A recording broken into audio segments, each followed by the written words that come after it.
This is the sewing part for this trouser.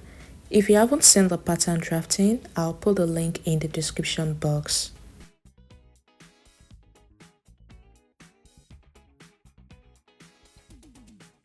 These are my two front pieces on the table, and the first thing I did here is to stitch the darts in place. I have stitched the darts and I pressed after stitching. The next step is to join the two front pieces together, but before joining I am going to mark where the zip will stop. So bring your zip and mark where your zip will stop on the fabric. After marking, you are going to use 0.5 inch to stitch the remaining part.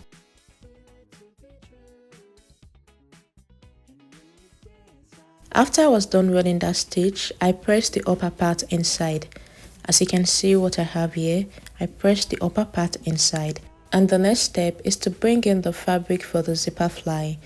I added a soft interfacing to the wrong side of the zipper fly pieces. So I'm going to place one side of the zipper fly on the left side of the trouser. Place it on the left side of the trouser, make sure that the right side is facing each other.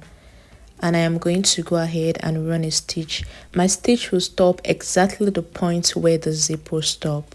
This is after I was done joining the zipper fly to the left side of the trouser. This is what I have. You're going to press it inwards and top stitch on the zipper fly. After doing that, now you're going to bring in your zip and fix it on the zipper fly. You're going to pin it on the zipper fly. Make sure that you're only picking the zipper fly. The way you're going to place the zip on the zipper fly, you're going to make sure that the teeth of the zip is covered. The teeth of the zip won't be showing after you are done fixing it. So make sure that the way you are placing it, the teeth of the zip is covered. Once you are done pinning one side of the zip to the zipper fly, you are going to pin the other side of the trouser to the zip. Pin the other side of the zip to the other side of the trouser.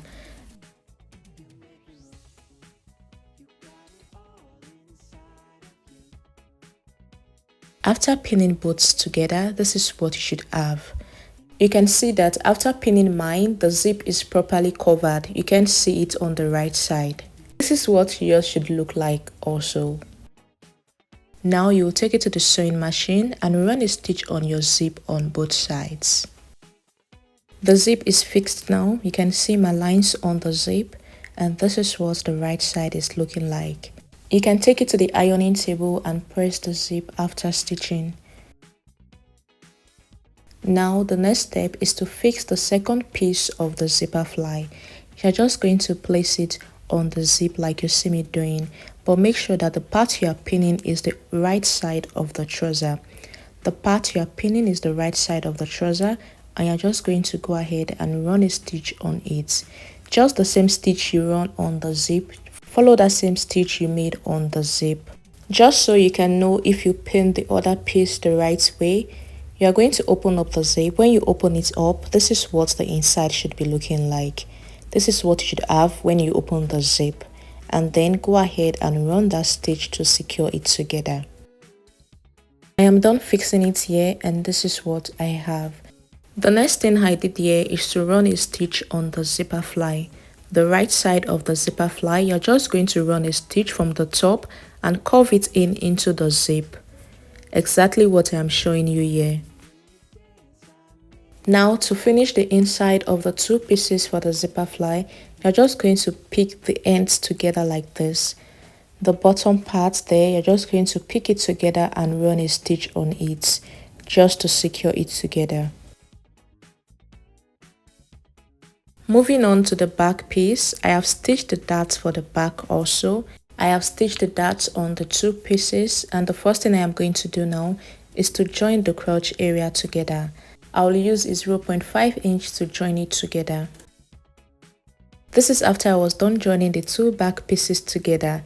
The next step is to join both the front and the back together along the crotch area all the way to the hem of the trouser. Start pinning from the bottom part. Make sure that the seam there for both the front and the back, match it together and use your pin to secure it. And you're going to pin it all the way down till you get to the hem of the trouser.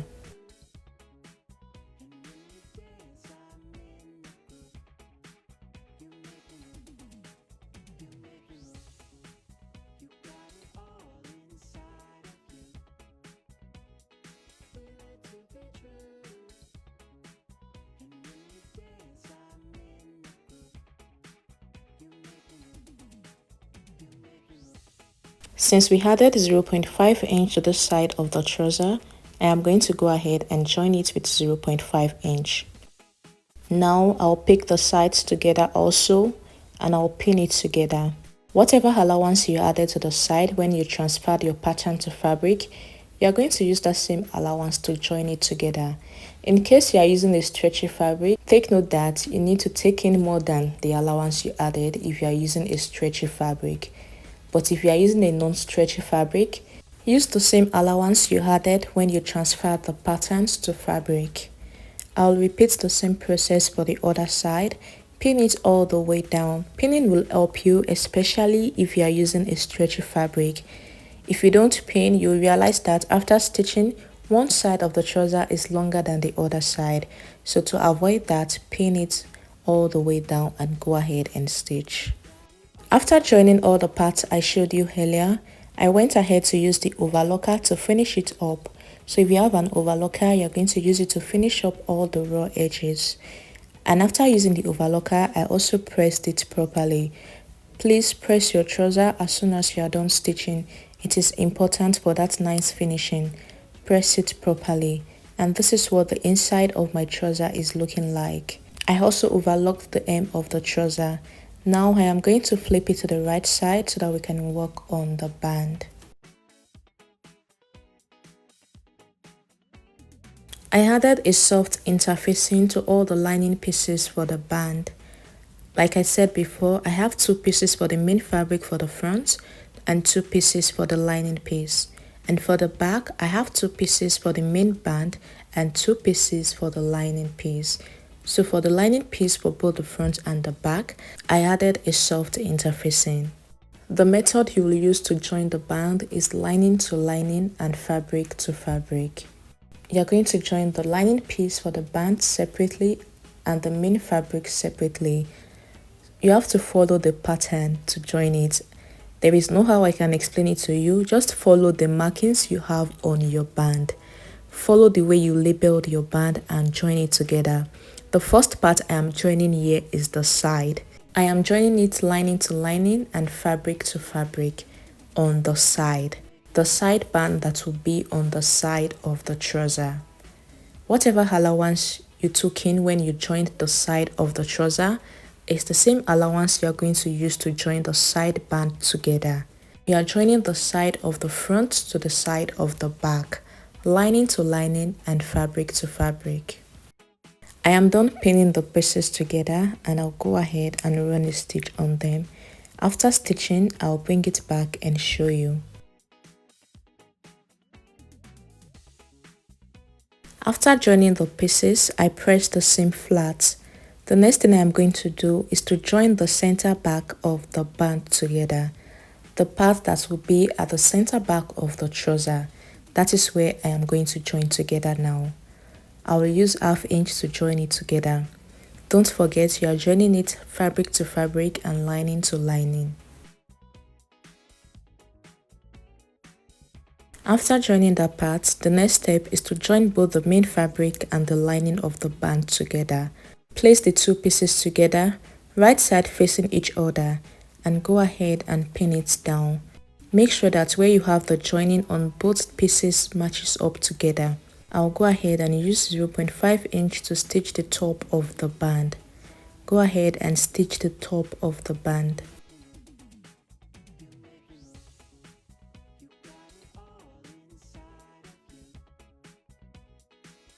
After stitching the top part of the band, this is what I have. You're going to make a top stitch on the lining of the band. Also, you're going to fold in 1/2 inch inwards on the lining. And this is what you should have. One part will be folded in and the other part will be open. Now you're going to pin the right side of the band to the right side of the trouser. Pin it together. You can start from the center back and take it all the way to the front on both sides.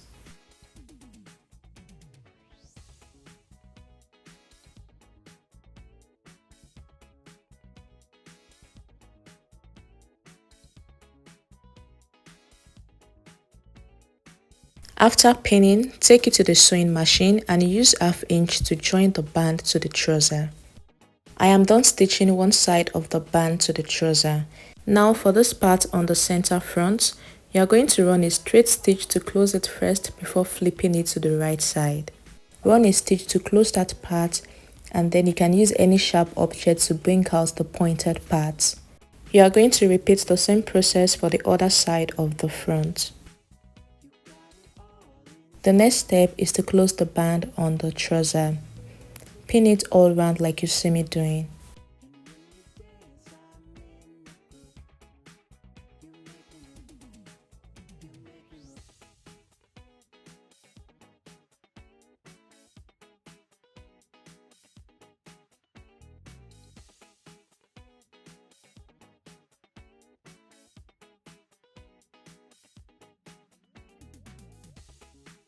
Once I am done pinning, I am going to stitch in between the band and the trouser. My stitch will not show on the right side of the trouser. My stitch will be showing on the wrong side of the trouser. So stitch in between the band and the trouser. This is after I was done closing the band, and you can see my stitch on the wrong side, but it is not visible on the right side. So this is what your band should be looking like after stitching. I went ahead to fix my hook and eye on the trouser. Fix your hook and eye after stitching, or you can also use a button and make a buttonhole instead of the hook and eye. For the bottom part, I hemmed it with 0.5 inch. Thank you guys for watching. If you found this video helpful, please hit the like button, leave a comment, share this video with your friends, and subscribe to my channel. Please turn on your notification bell so you'll get notified anytime I upload a new video. And I'll see you in my next one. Bye.